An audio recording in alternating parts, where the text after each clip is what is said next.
Salut les gens, c'est la plume du loup du montage. Parce que c'est moi qui monte les vidéos. Du coup, on tient à s'excuser des bégaiements qu'on a eu dans cette vidéo. Voilà, bonne vidéo. Salut tout le monde, c'est Yajiroshi pour du coup la troisième vidéo d'affilée avec Ange Maline et ma fille Petite Ange, elle est revenue. Elle est Du réveillée. coup, on a déjà notre nom de... grâce à ce jeu, nous avons notre nom de scène. Notre nom de chaîne. Ouais. Plume d'ange. Suite au second meurtre, les jeunes ont commencé à comprendre qu'ils étaient tous en danger. Alors, je crois que la souris a décidé de ne pas marcher. Tous chassés par le loup. Dégoûté par l'image de Marc ensanglantée, Julien prit sa couverture et la jeta sur le corps sanguinolent pour cacher la scène. Décroche-le, ce sera pas rapide. Ouais. Peut-être. Dites-moi. Ah oui. Dites-moi que c'est une blague. La personne qui fait ça veut tous nous éliminer. C'est horrible comme mort. J'avoue. Moi je tiens à préciser que c'est toujours Ludivine qui a pris le plus cher. Ah, quoique je pense que niveau mort... Ouais, non, c'est Ludivine qui a pris le plus cher pour l'instant. C'est horrible, mon amour. C'est horrible. Oh oui. Je pense qu'on comprendra un seul mot de ce qu'on dit depuis le début. Mais... Je sais pas.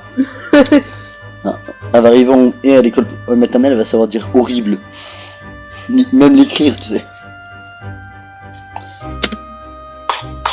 Oh, tu peux. Je pense que Marc l'a bien mérité sur ce coup-là. Il n'avait pas qu'à se mettre autant. Attends, se mettre autant en avant. Ah oui, d'accord. À se mettre autant en avant et de laisser tomber tout le monde pour penser à sa propre personne. J'aurais fait pareil, forcément. Sauf que moi, on m'aurait pas eu. Il se prend une baffe. Ça aurait été plus logique d'écrire il se prend une baffe, hein, plutôt que mettre entre étoiles baffe, on dirait Discord, n'est-ce pas? Baf. Voilà. C'est une baffe. Les cons. Pourquoi tu t'es auto-frappé aussi? Bah, je sais pas. C'est pas une baffe, non, quoi. Ah, c'est Lucille. C'est bien Lucille. Mais t'es pas bien. De quel droit tu penses comme ça de lui? Tu fais le coupable idéal. Je suis totalement d'accord avec elle. Ah, c'est vrai. Tu penses que c'est qui, toi? Bah, t'étais pas au début. Bon, c'est bien. Lucille est de ton côté, niveau argument. Pour elle, c'est Jonathan. D'ailleurs, Jonathan que je vais renommer actuellement Midori, parce qu'il est vert. Midori en japonais, c'est dire vert. Voilà. C'est très compliqué. C'est toi qui l'as entraîné dehors ce matin pour lui dire quelque chose. Oui? Pour le calmer? De quel droit tu te permets de me rembarrer comme ça alors que tu passes ton temps à pleurnicher la mort des autres? Elle a raison, ça s'appelle être en deuil, enculé. Non, en fait, non, on va lui laisser le nom de Jonathan. Oh. Ah, décède pas, ma nièce. Qui touche? Elle sent le steak. C'est malade, mon c'est Toto. Oui, c'est longtemps qu'elle est malade, mais bon. C'est juste une petite toux, vous inquiétez pas. C'est ça. Sur ces mots, Julien sentit l'amour propre de sa moitié se décomposer. Ha ha. Ta mère, biatch. Il s'approcha de Jonathan, les yeux en feu. Voilà pourquoi j'aime pas ce personnage. Stop! Arrêtez! Je la fais bien, Lucie. Pourquoi vous êtes tous énervés les uns contre les autres? On devrait s'entraider pour pouvoir dénicher le coupable. Je suis d'accord avec toi. Comment est-ce qu'on pourrait s'entraider alors que l'on sait pertinemment que le tueur est parmi nous, prêt à nous tuer alors qu'on a le dos tourné? Alors non, je pense qu'il fait pas ça. Il fait pas ça comme ça parce que je vous rappelle que techniquement, Ludivine faisait confiance à son agresseur. Littéralement. Le tueur a forcément laissé des indices quelque part. Il faudrait se mettre à chercher pour avancer. C'est dans cette résolution de ces meurtres. La maison semble être le choix le plus raisonnable avec tout ce qui s'est déroulé dehors. Quoique lui aussi, il a pas crié. Qui? Marc. Bah oui. Et comme il faisait forcément confiance en... On vient de te dire qu'il était avec eux, le meurtrier, que c'était l'un des lycéens. T'es con? Non mais Marc, il s'est fait... Couper la langue. Il s'est fait démonter la gueule, là. Ouais. Alors c'est censé être je tiens à préciser que c'est censé être le plus costaud de la bande. Hein. Mm. Sachant que pour moi, pour nous deux, c'est Ken Rashidi qui l'a fait. Alors bon, que ce soit autant Jonathan que Noémie. On verra bien. Le suivant. Alors je crois que le prochain c'est Ellie qui décède. Ouais. La maison semble être le choix le plus raisonnable avec tout ce qui se déroule dehors. À partir de cette partie du visual novel, les choix influeront dans la survie des protagonistes. Du protagoniste, parce qu'il n'y en a qu'un techniquement. Faites le choix le plus judicieux selon les indices de la narration. Ah, ça fait mal. Fuck ta shit. En gros, tu peux mourir à tout moment. Grave. On va essayer de survivre jusqu'à Ouais. la fin du jeu. Ouais. Donc, même même à la fin du jeu, tu meurs. Oui, il y a toujours rien écrit. Allez au lac, allez à la forêt, allez à la maison. Bah, allez à la maison. Hein. Survivons. La nuit rendait l'intérieur de la maison effrayant. La salle n'était éclairée que par la lumière de la lune. Ouh, stylé. Un bruit étrange provenait de l'étage au-dessus. Qu'est-ce que ça pourrait être? À l'étage. Ouais, sauf que ça voudrait dire sûrement mourir. Ça j'irai pas parce qu'il faut sortir. Ça j'irai pas parce que je sens qu'on va croiser Lucille et Julien en train de faire des choses très peu catholiques. Donc ouais, monte à l'échelle, ouais. On risque de mourir, mais c'est pas grave. Je ne veux pas voir... Le bruit venait d'ici. Je me demandais de quoi c'était issu. Je ne pense pas qu'il y avait quelque chose, mais vaut mieux s'éclairer un minimum. Je pris mon portable, dont il restait pas mal de batterie, et alluma l'écran. Ah Coucou. Suspicience. Cette meuf est totalement suspecte. Coucou. Coucou, tu veux Tu voir sais que tu fais peur. En vrai, quand la parole, pour moi, c'était coucou. Tu veux voir ma vie? Attends, Christa. Voilà. Il y a que elle où on dit son prénom, hein, quand même, parce que c'est un bébé. Hein. Non, on va pas lui donner le direct. Oui. Sous le coup de la surprise, je tombais en arrière. Une main se posa sur mon épaule. Est-ce que ça va? Je me dis pas que je t'ai fait peur. Si, Ne me dis pas que je t'ai fait peur. Ah, si, tu nous as fait peur. J'ai failli avoir une crise cardiaque à cause de toi, tu vois. Ma fille a fait une crise cardiaque, littéralement. Elle est guide. Elle a fait d'idée. Bon, bien évidemment, elle est pas vraiment morte. Hein. Elle s'est juste endormie, tu sais. Qu'est-ce que tu fais ici dans le noir? Bon, on lui pose la question. Ouais. Ou on se barre. Non, on pose la question. On est curieux. Rien de spécial. Rien de spécial. Ouais. On a pensé à la rien même de chose. spécial, ouais. Ouais. Tu décapites des gens. J'avais envie de venir ici. Pour ça, hein. À vous. À vous. Les gens ils comprennent pas, mais c'est pas grave. Et on va éviter de vous faire comprendre parce que sinon je vais me faire démonétiser. Non, je peux être payé sur YouTube. Tu n'as pas été baptisé en fait. Non, démonétisé. Ah. Bien, YouTube ne pourrait ne pas me payer en fait. À vous, tu t'es touché. Connaisse. Elle est bizarre, une fille. Ouais, ça c'est sûr. Elle vient de voir sa petite copine, parce que pour moi, Ludivine c'était sa petite copine, mourir. Et elle a failli manger un bras. Ouais. Donc non, je dirais pas qu'elle est bizarre comme fille. Non, c'est vrai. Juste seule. Elle est dans la chambre ou elle est dans le garage? On va dans la chambre. Bon d'accord, on garde le garage pour toi. Tout ça. Il n'y avait absolument rien du tout d'intéressant dans cette... Ah, pas d'accord. À la lueur de la lune, on pouvait observer la poussière volter dans l'espoir d'atteindre une surface. C'est poétique, putain. Monter à l'échelle, aller au garage. Bah, aller au garage. Ah, faut sortir. À l'entrée du garage, Noémie sortit en trombe avec un air effrayé. Ah, la suspicion se lit sur ton visage. Ah!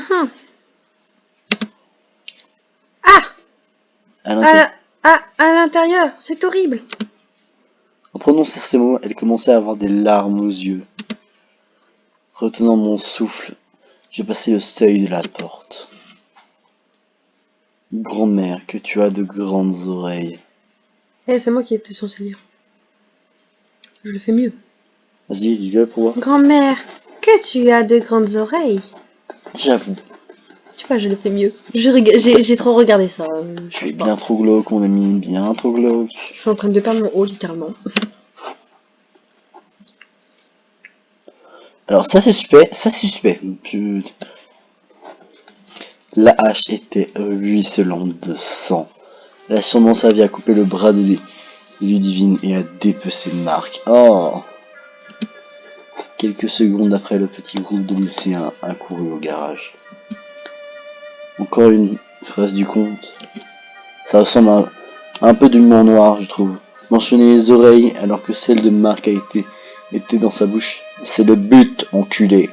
Depuis le début. C'était quoi la première phrase? Grand-mère que tu as de grands... De grandes dents. Ah oui, de grandes dents. Je crois que c'était ça. C'est pas de grandes mains. Je sais plus. On verra bien. On verra bien en retour. Ça, tu sais pas viser dans le trou de ta bouche. Hein. Une tétine, ça se met dans la bouche. C'est comme hier soir, ça se met pas dans une oreille. Quoi? Oui, hier, je vais pour lui mettre la tétine dans la bouche et en fait, elle l'a mis dans son oreille. Bruh. Puis, je suis très bête. D'ailleurs, je suis le seul à dire Ange et t'appeler. En fait, je suis le seul à dire le pseudo de l'autre. Oui. Bon. Il doit forcément y avoir une signification ou un rapport avec ces meurtres. Non, tu crois? Sans blague. Ah non, t'as raison, c'était peut-être de grandes mains. Parce qu'on lui a quand même coupé la main, donc. Oui. Enfin, l'avant-bras. Je suis juste en train de m'affaler dans le canapé. Je suis en train Oui, de bah mourir. moi aussi en fait. J'ai une Je personne lourde fais sur comme, moi. j'ai ferme comme tout à l'heure dans le lit, je me fous en tailleur. Attends, mon gars. Pas en tailleur, le vêtement. Hein. Voilà. C'est pas confortable comme vêtement.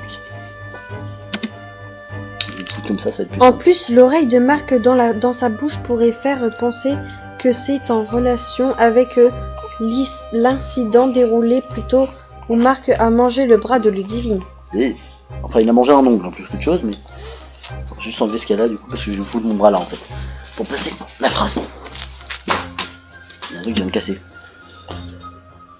Il me semble avoir déjà entendu parler de cannibalisme dans l'histoire du petit chaperon rouge. Ah, ok, Alors, c'est d'accord. surtout une histoire sur le viol, mais oui. C'est possible, effectivement.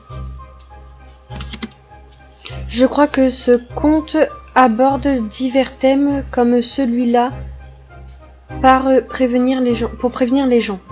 Enfin, c'est surtout contre le viol. Hein. Ne violez pas les gens, c'est mal. Ça va, mon kika? C'est exactement les principaux thèmes. C'est exactement ça. Les principaux thèmes sont le cannibalisme, la violence et la sexualité. Et le viol au passage. Ah bah d'accord. C'est vraiment ça en plus. Hein. Celui qui organise ces meurtres sait parfaitement ce qu'il est en train de faire. Et c'est glauque. Thème du conte, cannibalisme, violence et sexualité. Tu vois combien il y a quelqu'un il va finir violé. Grave. Mais pourquoi faire ça? Si le tueur nous punit pour quelque chose en rapport avec l'histoire, il doit forcément avoir une raison. Ou juste être complètement taré. Va penser comme un psychopathe, à moins qu'il ne le soit. Non, il m'énerve. Je vais te niquer ta gueule. Au suivant. Tout le monde est suspect ici. Ça va être dur de trouver qui est le coupable. Mais non, on sait, hein, non, on sait. D'ailleurs, on hésite tout entre deux personnes. Enfin, trois maintenant avec elle, là. Cette personne-là. Qui est lesbienne, d'ailleurs. Ce n'est pas un problème, hein. Soyez lesbienne si vous lesbienne ou gay si vous avez envie. Moi, je suis bi, perso. On va te dire ça dans une vidéo. Moi, j'étais, mais je sais plus. Elle l'est plus. Je pense que le mieux serait de rester groupés comme eux. Ça, le tueur ne pourra rien faire. Bébé Christophe, qu'est-ce qu'il y a? Bébé Christophe. Bah oui, tu veux dire. Sinon, arrête de l'enlever. Ce serait bien. Tu l'as pas dit, celle-là. Il ne tuerait jamais quelqu'un devant une autre personne. Ce serait trop risqué. Trop risqué. Trop risqué. D'accord. Ce n'est pas une mauvaise idée, mais bon, comment veux-tu qu'on va se grouper? La confiance ne règne plus dans ce groupe. Mais au moins faites des groupes de 3, bande de connards. Il se fait tard, on ferait mieux d'aller dormir, sinon on ne sera jamais en mesure de tenir très longtemps. Cela fait déjà un moment qu'on n'a pas dormi. Comment veux-tu dormir alors que tu pourrais être tué?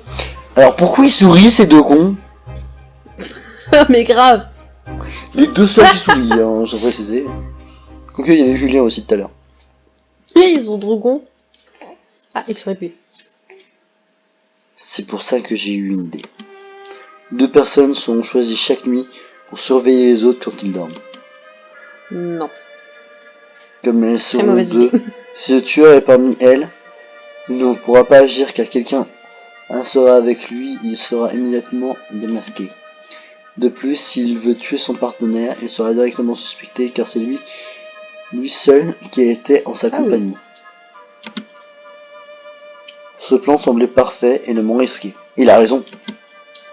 Cependant, le moindre faux pas pourrait être fatal et c'est exactement cet élément que le groupe de jeunes a omis. Suite à la proposition de Jonathan, 2 personnes ont été choisies au tirage au sort. Ne fais pas tomber tes Ils plans, j'ai avaient l'impression tous que tu vas pensé au mourir. principe et de la courte paille. Ainsi, Marie et Ellie étaient de garde ce soir, puis seraient relayés par Lucille et Noémie au milieu de la nuit. T'as entendu ce qu'elle a fait? Non. D'accord. Elle est pas fou. Pour le groupe, il paraissait évident qu'un meurtre ne serait pas possible dans ces conditions. En gros, faudrait forcément. Du coup, en gros, le jour faudrait forcément être par 3.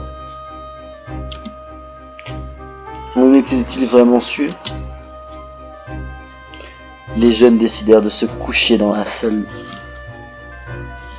Dans la salle de la petite maison, en ayant au préalable déplacé le feu pour le mettre dans la cheminée, qui semblait encore fonctionnelle. Personne n'avait vraiment en vérifié. Après que le feu ait pris, les jeunes se couchèrent dans leur sac de couchage sur le parquet poussiéreux et abîmé de la maison. Ils s'endormirent en un rien de temps. Quelques heures plus tard, une étrange odeur rêvait à chaque membre du groupe. De la fumée envahissait entièrement la salle. Dans un élan de panique, tout le monde se dirigea vers la sortie. Ils ouvrirent la porte violemment. Dans la précipitation, Lucille trébucha sur un objet qui se trouvait sur le passage. C'était la jambe de quelqu'un. Ah bah d'accord. Pourquoi cette personne ne se dépêchait pas à sortir? Lucille commença à chercher le buste de cette personne pour la ramener en dehors de la pièce et s'enfumer. Sa main rentra en contact avec un liquide chaud. Elle poussa un cri horrifié et sortit de la pièce, la main ensanglantée. Le groupe regarda la dernière venue avec des grands yeux. Que s'était-il passé? Julien accoura vers sa moitié en pleurs. Tu es blessé? Entre 2 sanglots, Lucille lui répondit. Non, il y a quelqu'un blessé à la poitrine à l'intérieur. Tout le monde remarqua qu'il manquait une personne. Marie. Oh le pauvre Ellie. Je sais que c'est pas lui. Hein. Jonathan et Julien retournèrent à l'intérieur, s'empressant d'éteindre le feu, source de la fumée. Lorsque la fumée commença à partir, un corps fut trouvé assis dans un coin de la pièce. Grand-mère, que tu as de grands yeux. Marie gisait un couteau planté directement dans le cœur. Grand-mère, que tu as de grands yeux. J'aime trop le faire. Elle avait les yeux arrachés. Oh. Tourne. La surprise surgit au sein du groupe. Comment était-ce possible? Mais comment le meurtrier a pu la tuer? Bah, je ne sais pas. Bah, aucune idée. Bonne question. On verra bien. Ellie a dû le voir, non? Tout le monde se tourna vers Ellie. Bah, c'est toi. Ah oui, j'ai dans... Hein quoi? Non, non, je n'ai rien vu du tout. Jonathan coupa la parole au partenaire de la victime. Tout simplement parce que c'est toi qui l'as tué. Comment est-ce possible autrement? Le gars, il est chétif comme ça, comment tu veux qu'il bute quelqu'un? Surtout qu'il lui arrache les yeux. Son couteau. Oui, ça. Je trouve que c'est son couteau qui est planté dans l'intérieur de la victime.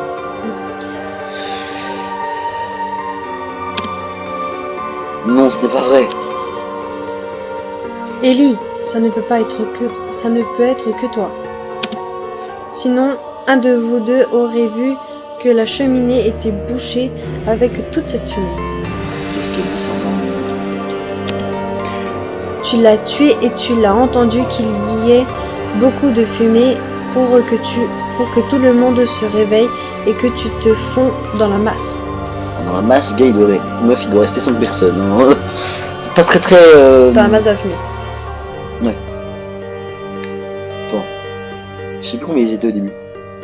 Noémie, Lucille, Léa, Marc, Marc, Ludivine, Ludivine, Julien, Jonathan, Lucille. nous, Lucille. Je crois que je déjà cité Lucille. Attends. Lucille, Marie, Noémie, Ellie, Marc. Julien, Marc, Nous. nous, T'as compté Ludivine? Ludivine. Donc ils sont 8. Il y en a déjà 3 qui sont morts. Ouais. Ils sont plus que 5. Et s'il y a un Ah non, mort... on a oublié Jonathan. Ah bah ils sont 9 alors. Attends. On va faire les garçons. Jonathan, Ellie, Marc, Julien. Oui.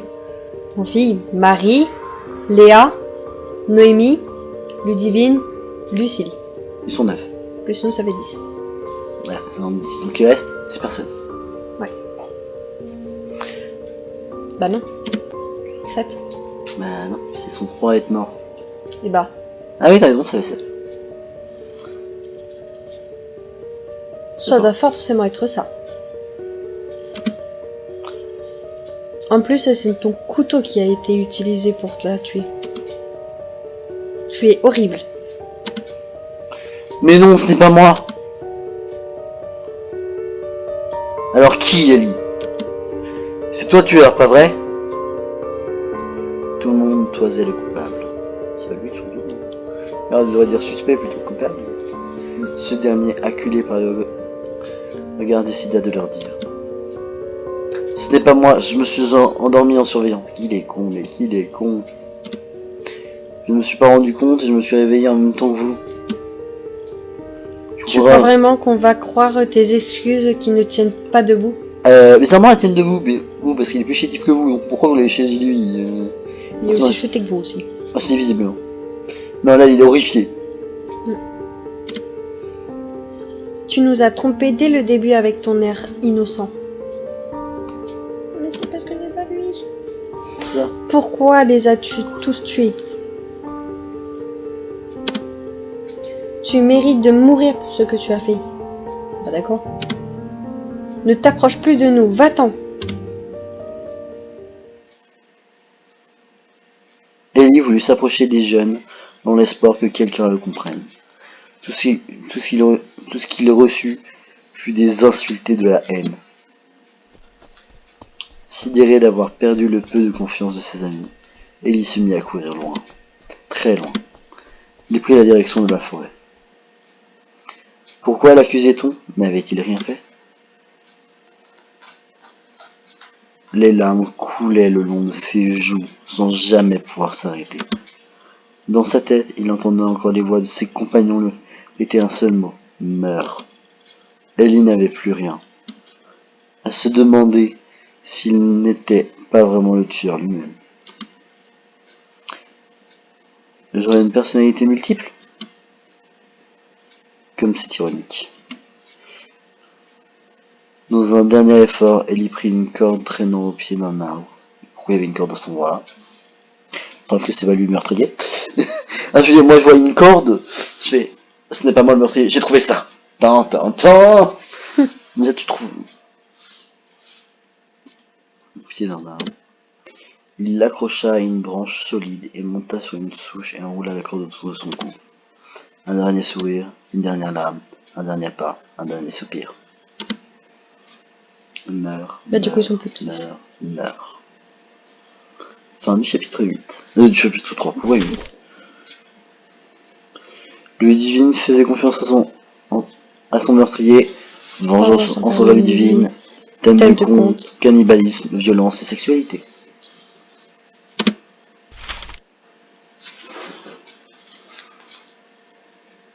Chapitre 4, avant-goût. Eh bien, merci les gens de suivi cette vidéo, donc la 3e. Donc on a décidé de faire une vidéo par chapitre. Donc n'oubliez pas que ce n'est qu'un cauchemar, et que le rêve arrive toujours pour nous libérer. Allez, adios les gens. Hasta la vista. Je vais pas dire ma vie parce que